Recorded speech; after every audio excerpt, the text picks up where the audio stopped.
شہزادی کے بارے میں کہہ رہا ہے نعم العون فی اطاعت اللہ، اللہ کی اطاعت میں اپنا مددگار پایا ہے. یعنی جو علی جیسے عابد انسان کی اطاعت میں مددگار بن جائے اسے فاطمہ کہتے ہیں. اور ہمارے مولا کائنات کی عبادت میں اور اطاعت میں شہزادی کیا بن گئی؟ مددگار. یہ فقرہ ایک پیغام دیتا ہے چاہنے والوں کو. کیا فرمایا؟ میں نے اللہ کی اطاعت میں اپنا مددگار پایا، اپنی زوجہ کو، آپ کی بیٹی کو، بی بی سیدہ کو. ٹھیک ہے، ایک پیغام دینا چاہا ہے میرے مولا نے چاہنے والوں کو. رشتے کا بیس دولت نہ بنانا.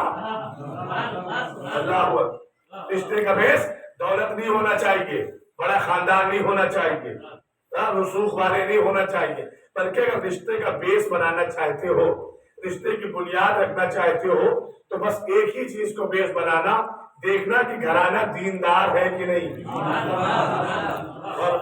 اور ایسی خاتون کا انتخاب اپنی زندگی کے لیے کرنا کہ جس کے آنے سے تمہیں اللہ سے قربت حاصل ہو، دوری نہ ہو. اور ہمارے آپ دیکھیں صرف غم میں ہمیں سیرت اہل بیت پہ عمل نہیں کرنا ہے، ہمیں خوشی میں بھی اہل بیت کی سیرت پر چلنا ہوگا اور غم میں بھی سیرت اہل بیت پر چلنا ہوگا. تب جا کر ہمارے لیے نجات کا راستہ مہیا ہوگا. ایک سلوات بھیجے محمد والے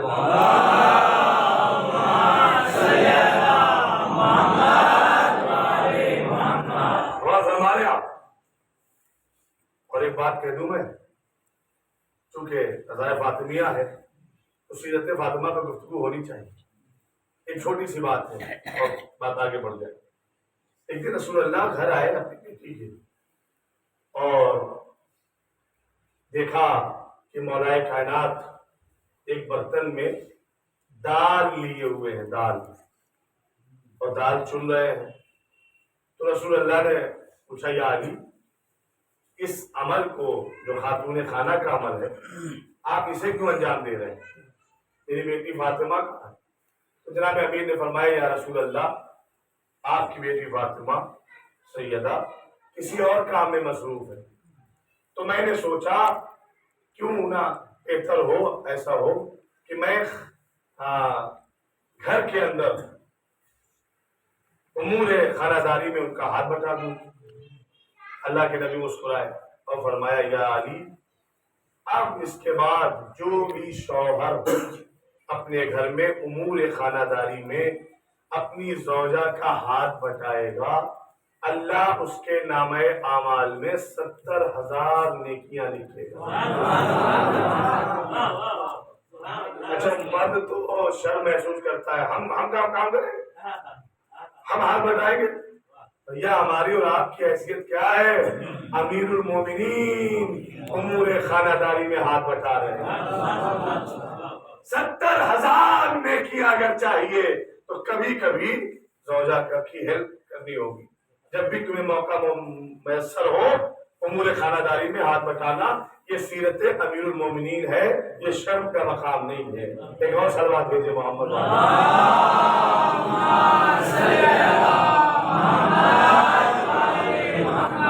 اور دیکھیں صاحب، جو کچھ بھی مولا کائنات نے کیا ہے اس کا کیا مطلب ہے؟ اگر جناب امیر ہاتھوں میں بیلچا لیے ہوئے ہیں، جناب امیر ہاتھوں میں پھاوڑا لیے ہوئے ہیں اور کشاورزی کر رہے ہیں، کسان والے کام انجام دے رہے ہیں یا باغ میں پانی کی سینچائی کر رہے ہیں، اس کا کیا مطلب ہے؟ اس کا مطلب یہ نہیں ہے کہ جناب امیر کے پاس دولت نہیں ہے، جناب امیر کے پاس پیسہ نہیں ہے، جناب امیر کے پاس درہم و دینار نہیں ہے. بھائی اتنا ہے کہ جو کچھ بھی ہے وہ غریبوں میں بانٹ دیا کرتے تھے. یہ گھرانہ وہ ہے کہ جو خیرات بانٹتا تھا تو مکے اور مدینے والوں کے شکم میں کھانا موجود ہوتا تھا، ان کے دہن تک کھانا جاتا تھا. تو بس دین و دنیا کا مالک سلطان میرا مولا آخر محنت کیوں کر رہے ہیں؟ کہ محنت اسی لیے کر رہے ہیں تاکہ چاہنے والے جب ہاتھوں میں بیلچا اٹھائیں، ہاتھوں میں پھاوڑا اٹھائیں تو ان کا سر جھکنا نہیں چاہیے، بلکہ فخر سے سینہ چوڑا کر کے کہیں کہ سیرت علی پر عمل ہو رہا ہے. حلال رزق کمانے کے لیے سر جھکنے نہ پائے، بلکہ کہیں کہ سیرت حضرت علی پا بن ہو رہا ہے. اور ماشاءاللہ اللہ نے آپ کو ایسے امام دیے ہیں کہ جنہوں نے نہ حضر میں، نہ سفر میں، نہ مکان میں، نہ میدان میں کسی بھی حوالے سے اپنے چاہنے والوں کو شرمندہ نہیں ہونے دیا ہے. غور فرمائیے گا، ذہن بات آ گئی، عرض کر دیتا ہوں، کسی بھی حوالے سے شرمندہ نہیں ہونے دیا. علم کا مقام اٹھائیں، علی سے آگے کوئی نظر نہیں آئے گا. عبادت بھائی منزلت تو یہ ہے کہ لوگ جناب امیر سے جو سوال کرتے تھے وہ جھٹکے میں سوال کرتے تھے، جلد بازی میں سوال کرتے تھے، اور یہ سوچ کر آتے تھے کہ ہم جلدی میں سوال کریں گے یا وقت نماز کا قریب ہوتا تھا تب سوال کریں گے تو ہو سکتا ہے کہ علی جواب نہ دے سکے، اور جھٹکے میں سوال کر جاتے تھے، بتائیں یا علی کون سے جانور انڈا دیتے ہیں، کون سا بچہ دیتے ہیں، ہاں کون سا انڈا دیتے ہیں، کون سا بچہ دیتے ہیں. وہ یہ سوچ کر آتے تھے کہ اگر ہم یہ سوال پوچھیں گے کون سے جانور انڈا دیتے ہیں، کون سے بچہ، تو ہو سکتا ہے علی گنوانے بیٹھ جائے کہ فلاں انڈا دے گا، فلاں بچہ دے گا، فلاں انڈا دے گا، فلاں بچہ دے گا. لیکن انہیں کیا معلوم تھا کہ جس کے پاس علم لدنی ہو، اللہ کا دیا ہوا علم ہو، رسول کا سکھایا ہوا علم ہو، وہ سوچتا نہیں ہے. جناب امیر نے فوراً جواب دیا، جن کے کان باہر ہیں وہ بچہ دیں گے، جن کے کان اندر ہیں وہ انڈا دیں گے. مولا نے جب فوراً جواب دے دیا کہ جن کے کان باہر وہ بچہ، جن کے کان اندر وہ انڈا دیں گے، سب کے منہ کھلے کے کھلے رہ گئے، علی چلے گئے. بھائی بتانا علی کا کام ہے، سوچنا تمہارا کام ہے. تو نہ علم میں شرمندہ ہونے دیا، نہ علم میں، نہ شجاعت میں. کسی مقام پر ایسا امام اللہ نے دیا ہے کہ وہ ہمیں شرمندہ نہیں ہونے دیتا.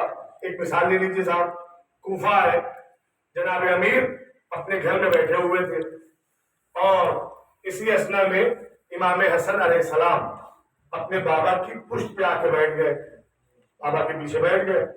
صرف بیٹھے نہیں، بیٹھے اور اپنے بابا کی پشت کی جانب سے، پیچھے کی جانب سے قمیص کا ایک حصہ، پیچھے کا حصہ تھا، وہ اٹھاتے تھے اور گرا دیتے تھے، اٹھایا اور گرا دیا.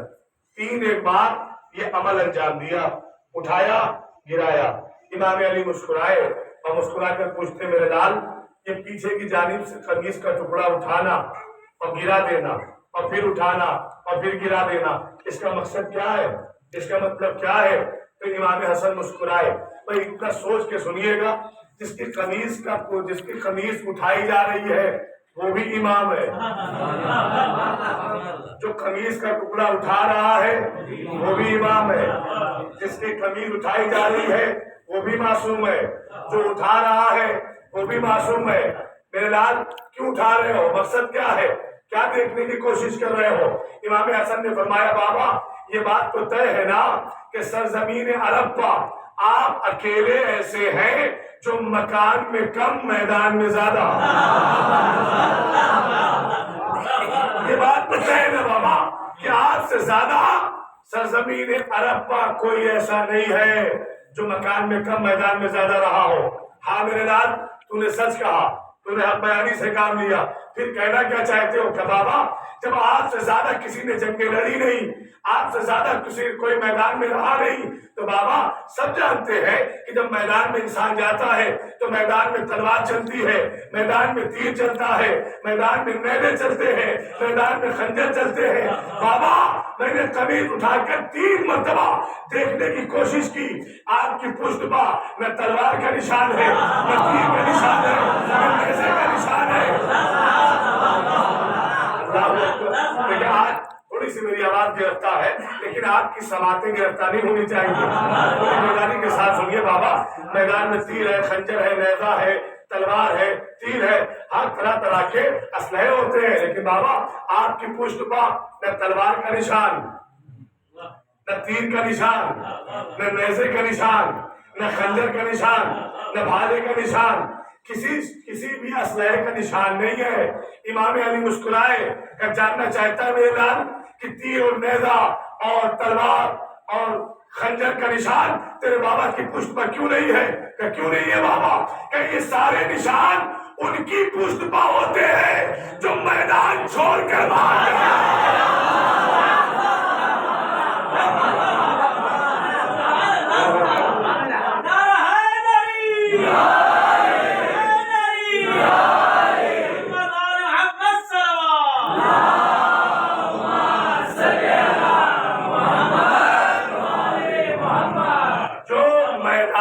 چھوڑ کر بھاگ جائے تو بھاگتے بھاگتے تیر بھی لگے گا، تلوار بھی لگے گی۔ تو میں تیرا بابا کبھی میدان چھوڑ کے بھاگے ہی نہیں، لوگ چھوڑ کر بھاگے ہیں تیرے بابا کو دیکھ کر، تیرا بابا میدان چھوڑ۔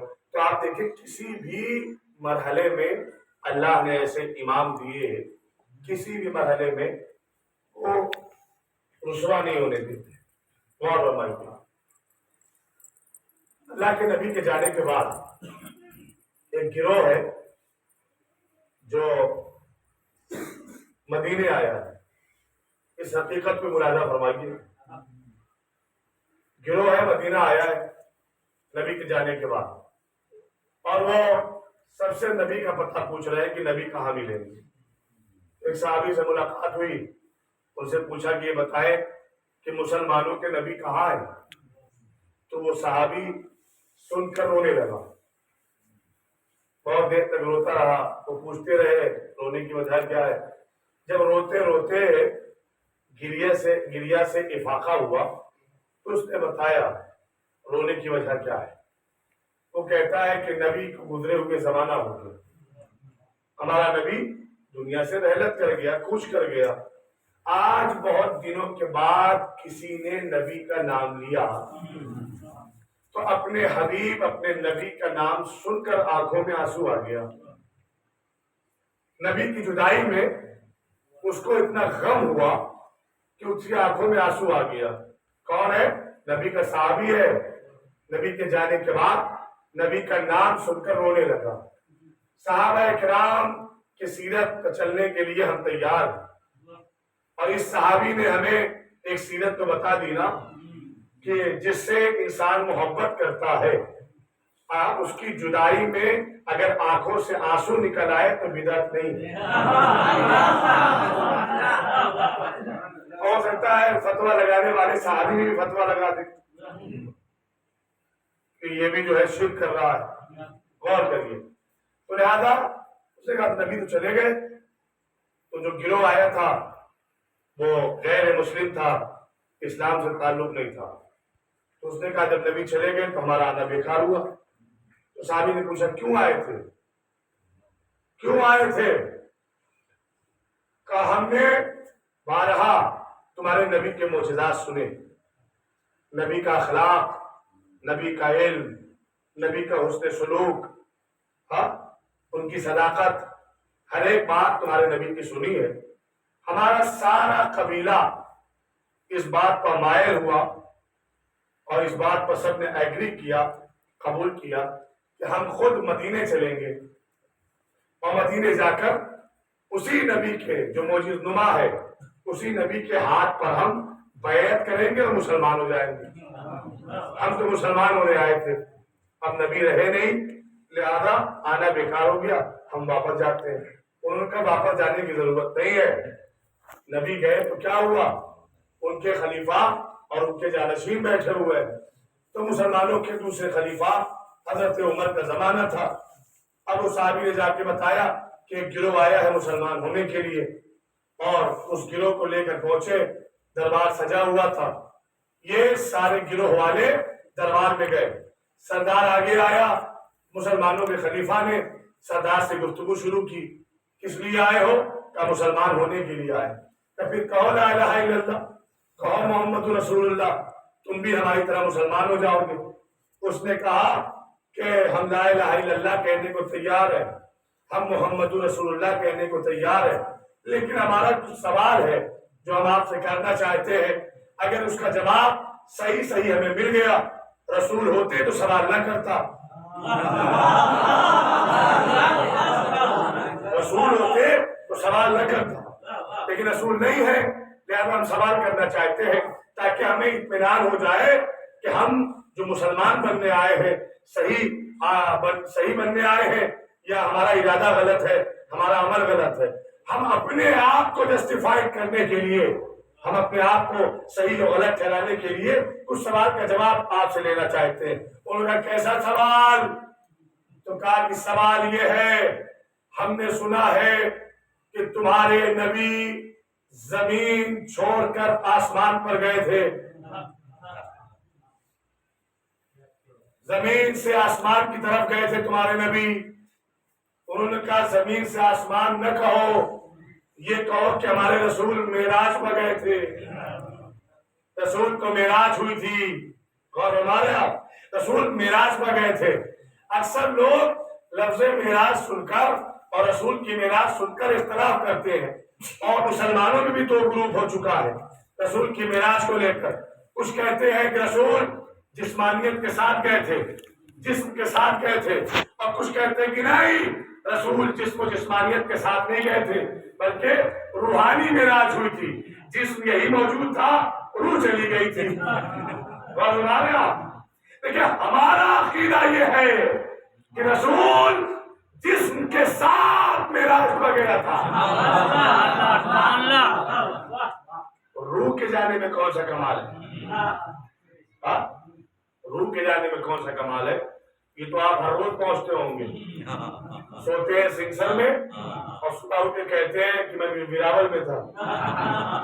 روح کے جانے میں کمال نہیں ہے، جسم کے جانے میں کمال ہے. واہ فرمائیے، اس میں اختلاف ہو جاتا ہے. حالانکہ لفظ معراج اگر آپ غور کریں تو خطیب آل محمد اظہر حسین زیدی صاحب نے بڑا پیارا جملہ لفظ معراج کے بارے میں کہا تھا کہ معراج سمجھنا ہے تو اس طریقے سے سمجھو. معراج میں کتنے حروف ہیں؟ میم، عین، رے، الف، جیم. 5 حروف ہے نا؟ 5 حروف ہے. کہتے ہیں اس میں پہلا لفظ ہے میم اور دوسرا لفظ ہے عین. میم سے بنے گا محمد، معراج میں میم سے بنے گا محمد، عین سے بنے گا علی. جہاں محمد اور علی کا راج ہو اسے معراج کہتے ہیں. راج تو آخر میں ہے نا، راج تو آخر میں ہے نا. جہاں محمد اور علی کا راج ہو اسے معراج کہتے ہیں. حالانکہ یہ روحانی باتیں ہیں، میں آپ کی خدمت میں عرض کروں. اب وہ گروہ کا سردار کہتا ہے خلیفہ صاحب آپ ہمیں بتائیں کہ آپ کے رسول کو معراج ہوئی تھی؟ کہاں معراج ہوئی تھی. دیکھیں اس سے پہلے تمام تر مسلمانوں کا عقیدہ کیا تھا؟ سب مانتے تھے کہ ہمارا رسول جسم کے ساتھ گیا ہے، سب مانتے تھے. معراج ہوئی تھی. کہ یہ بتائیں کہ رسول جب معراج پر گئے تو کیسے گئے؟ تو خلیفہ صاحب نے کہا کہ ہمارا رسول جسمانیت کے ساتھ نالین پہن کر سدرۃ المنتہا تک پہنچا. نالین روح نہیں پہنتی. نعت پاک میں نالین کا بھی تذکرہ ہوتا ہے. تو مجھے بتائیں نالین کا روح سے کیا مطلب ہے؟ جوتے جو نالین رسول پہن کے گئے تھے، جوتیاں پہن کے گئے تھے، اس کا روح سے کیا مطلب ہے؟ کہتے صاحب جسم و جسمانیت کے ساتھ نالین پہن کے گئے تھے. اب سردار کہتا ہے اچھا جسم کے ساتھ تمہارے نبی آسمان پر گئے، نالین پہن کر تمہارے نبی آسمان پر گئے. کہا جسم کے ساتھ نالین پہن کر. سردار کہتا پھر یہ بتاؤ جب جسم کے ساتھ تمہارے نبی آسمان پر گئے تو آسمان پھٹا کیسے اور پھٹا تو جڑا کیسے؟ آپ نے ایروپلین کا سفر کیا ہے نا، آپ نے بادلوں کو چیرتا ہوا نکل جاتا ہے، لیکن جب بادلوں کو چیرتا ہوا نکل جاتا ہے تو کیا بادل پھٹے ہی رہ جاتے ہیں؟ نہیں، جڑ بھی جاتے ہیں نا. ادھر دیکھیے گا. اب یہ سردار کہتا ہے یہ بتاؤ کہ تمہارے نبی جسم کے ساتھ گئے تو پھر آسمان پھٹا کیسے، پھٹا تو جڑا کیسے؟ انہوں نے اپنے دربار میں بیٹھے ہوئے عالموں کی طرف اشارہ کیا جواب دو.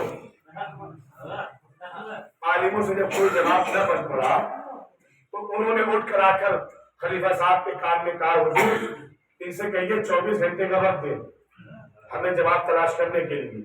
فرمائیے. تو کہا ٹھیک ہے. 24 گھنٹے کے لیے انہیں مہمان روکا گیا. ایک دن گزر گیا،